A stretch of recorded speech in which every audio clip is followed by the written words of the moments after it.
అందరికీ నమస్కారం. నేను మీ గంటి ఉష.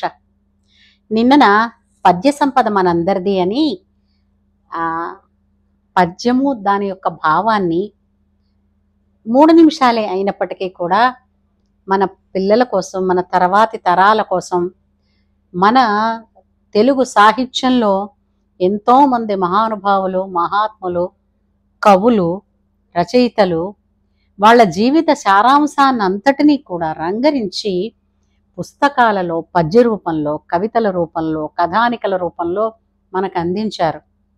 ఆ సాహిత్యం అసలైన అక్షర సంపద.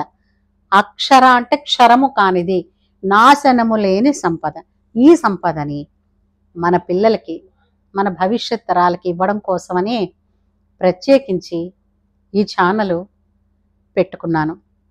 ఎందుకంటే భవిష్యత్తులో పద్యం అంటే ఎలా ఉంటుంది, దాన్ని చదవాలా అనుకున్న వాళ్ళకి పూర్వం ఈ వచ్చినటువంటి వేమన శతకం, భాస్కర శతకం, కృష్ణ శతకం, సుమతి శతకం, దాశరథి శతకం ఇలాంటివన్నీ కూడా మనకి ఒక డాక్యుమెంటరీ ఎవిడెన్స్ లాగా ఉండిపోవాలి అన్న ఉద్దేశంతోనే ఇలా పద్యాన్ని, భావాన్ని చెప్పే ప్రయత్నం చేస్తున్నాను.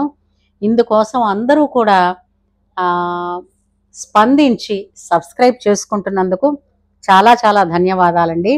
ఇవాళ ఒక చిన్న సుమతి శతకంలోని పద్యం చెప్పుకుందాం.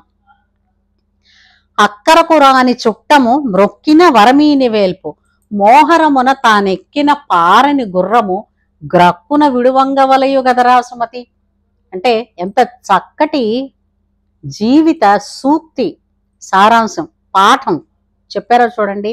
అక్కరకు రాని, అక్కర అంటే అవసరం, అవసరానికి మాట సాయమైనా చెయ్యని మన చుట్టం కానీ, అలాగే మ్రొక్కినా వరమియ్యని వేల్పు కానీ, అంటే దండం పెట్టుకున్న వరమియ్యని వేల్పు, వేల్పు అంటే దేవత కానీ, మోహరమున అంటే యుద్ధంలో, మోహరం అంటే యుద్ధంలో తానెక్కిన పారని గుర్రం, తను ఎక్కితే కదలని గుర్రం ఉందనుకోండి ప్రమాదం కదూ.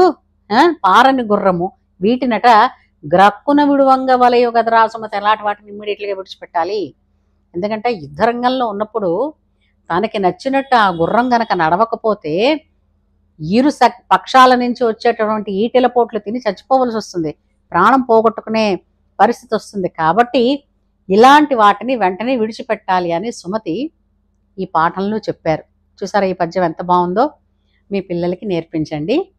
ఉంటాను.